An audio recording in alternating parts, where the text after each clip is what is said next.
Bonjour, c'est Ed pour la revue du Transformer RDA de Vaporesso, qui, comme son nom l'indique, est un dripper qui offre tout un tas de configurations différentes. Vous allez pouvoir avoir un plateau avec ou sans poste. Également, vous avez une option bottom feeder. Et comme on va le voir en fait dans la boîte directement, vous avez une cloche orientée production de vapeur, une cloche orientée plutôt saveur. Vous trouverez également tout un tas d'accessoires comme les joints, les vis de rechange, des résistances. Et dans la pochette de spare également, le plateau bottom feeder. On va voir tout ça en détail, mais vraiment c'est un dripper qui est intéressant par la multitude de possibilités qu'il offre.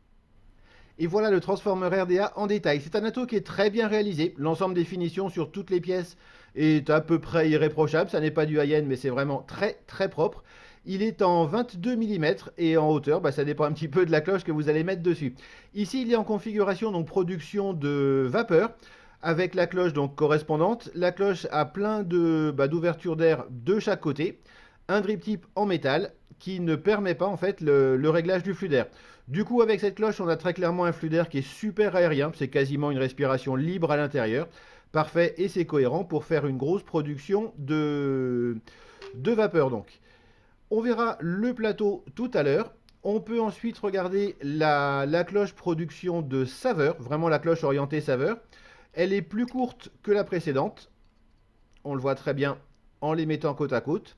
Elle a un flux d'air plus restreint, même s'il reste quand même très aérien en position complètement ouverte. Et également, on peut régler le flux d'air en tournant simplement la partie supérieure. On va avoir une position double coil, donc avec les ouvertures de chaque côté ouvertes, mais également, et c'est un très bon point, une position simple coil qui vous permettra donc d'avoir une seule arrivée d'air ouverte pour faire du simple coil avec le transformer. Par contre, encore une fois, cette option n'est disponible qu'avec cette cloche, pas avec la cloche, entre guillemets, production de vapeur. Je vais y arriver.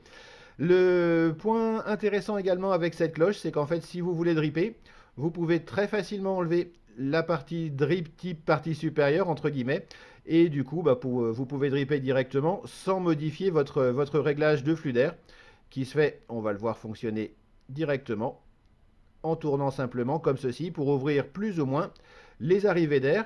L'ensemble est de toute façon échangeable, entre guillemets. Vous pouvez très bien repasser au drip tip métal si vous préférez le look sur la cloche saveur. Par contre, là, du coup, effectivement, vous perdez le réglage du flux d'air. Au final, ça fait effectivement une configuration qui est polyvalente, on va dire. D'autant plus qu'effectivement, le rendu correspond à ce qu'on peut en attendre. On a vraiment une très très grosse production de vapeur avec cette cloche-ci. Et on peut avoir un excellent rendu des saveurs avec celle-là.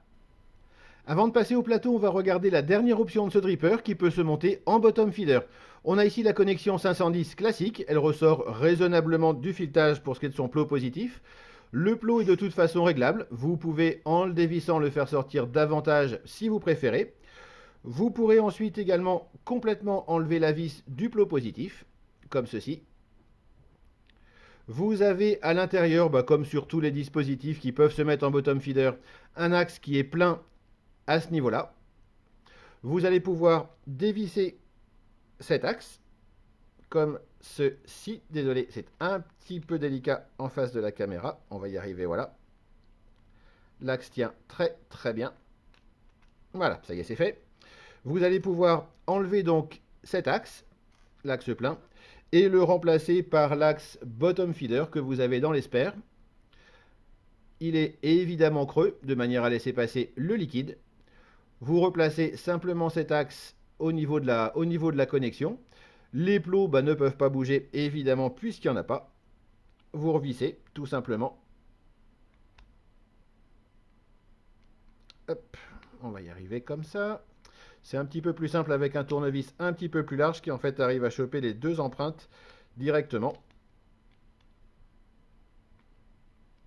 Comme ceci. Et là donc on se retrouve avec un pin bottom feeder, donc ouvert à ce niveau-là. Et le liquide qui va pouvoir ressortir à ce niveau-là, comme sur tous les bottom feeders. Le gros avantage donc de ce dripper, c'est de proposer deux cloches différentes en fonction du style de vape que vous voulez. Vous avez également deux drip tips, le en métal qui ne permet pas le réglage du flux d'air Et l'autre qui permet le réglage du flux d'air, qui en plus a le mérite d'être en Delrin, ce qui est plutôt mieux pour la chaleur, et qui permet de remplir très facilement, enfin de dripper très facilement. Et vous avez au niveau du plateau l'option soit connexion 510 classique, soit l'option bottom feeder. On va passer au plateau qui lui aussi permet tout un tas de configurations. Vous avez ici la configuration postless, donc sans poste.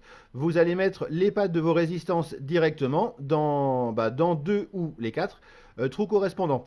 Les deux trous qui sont entourés par la partie en Delrin correspondent au positif. Les deux trous à gauche, ici donc, sont les plots négatifs. Pour faire vos montages, c'est tout ce qu'il y a de plus simple. Vous avez sur le côté des vis avec une empreinte hexagonale. Vous pouvez écarter les vis à l'intérieur en tournant, comme ceci, et vous allez pouvoir resserrer vos pattes directement en resserrant. Les vis sont très bonnes, les empreintes sont relativement larges, ce qui fait qu'elles sont costauds, ce qui n'est pas plus mal. Vous avez également la possibilité d'avoir le même style de montage, donc postless, mais cette fois-ci avec des vis sur le plateau directement, si vous voulez entourer vos pattes sur les vis.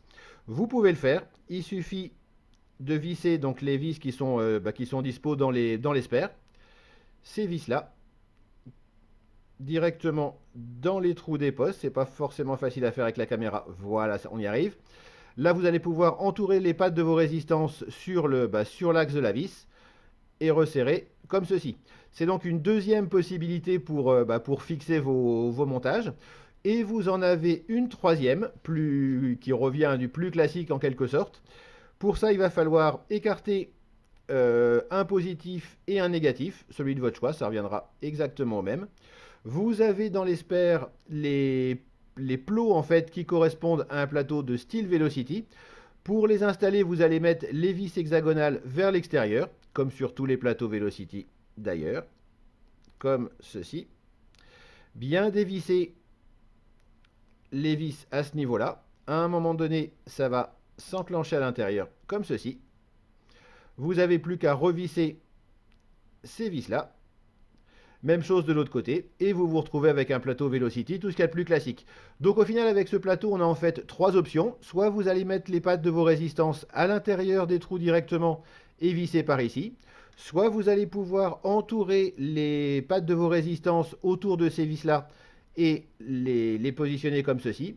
Soit vous avez également l'option donc du plateau Velocity. Tout ce qu'il y a de plus classique, simple mais efficace.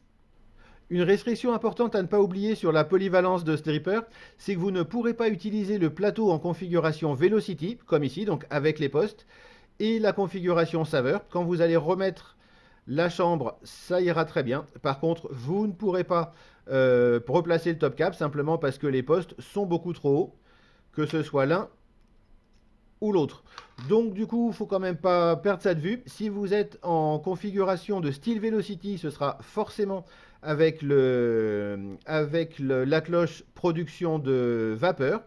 Mais effectivement, là, vous aurez un rendu de saveur qui sera nettement moins bon. Si vous voulez utiliser la cloche production de saveur, vous allez impérativement devoir enlever les postes Velocity et donc être en configuration postless. Pour ce qui est des montages, on va pas s'apesantir sur ce qu'on peut faire avec les plateaux de style Velocity. C'est des plateaux Velocity, voilà, tout ce qui est de plus classique. Par contre, effectivement, le fait d'avoir l'option postless, donc sans les postes, permet de faire des essais. Et là, par exemple, en fait, j'ai essayé de faire un coil qui soit très très près du drip tip. En fait, quand on remonte le drip tip, on voit vraiment très très bien que le coil est juste quasiment dans le drip tip, à la base du drip tip, à peu de choses près. J'avais commencé par faire le test avec un Clapton, mais là du coup effectivement on prenait plein de gouttelettes de liquide très chaudes dans la bouche qui était désagréable. J'ai refait le test avec du Cantal plat. Là c'est un Cantal de 0,4 par 0,7 mm, donc un Cantal plat. Et en le serrant vraiment à fond, ça fait un espèce de comme un tube qui est relativement presque étanche en fait. Et du coup on n'a absolument aucune gouttelette. Là ça permet de passer le coton dans la résistance et de faire un nid de coton tout en bas. Les résistances donc, sont vraiment directement montées sur le plateau. Avec ce montage là en fait j'ai absolument aucune gouttelette, aucune projection dans la bouche. Et ça a un rendu qui est très chaud mais avec des saveurs qui sont loin d'être dégueulasses en fait. Alors ça fait une vape qui est un peu particulière, encore une fois vraiment très chaude, mais qui est pas mauvaise du tout avec certains arômes, en fait tous les arômes qui sont bon, qui apprécient la vape chaude. Voilà, donc au niveau des montages, soit vous mettez les plateaux Velocity et vous avez des plateaux Velocity, tout ce qu'il y a de plus classique, mais le fait d'avoir un postless permet de faire des essais. Alors des fois c'est concluant, des fois ça ne l'est pas.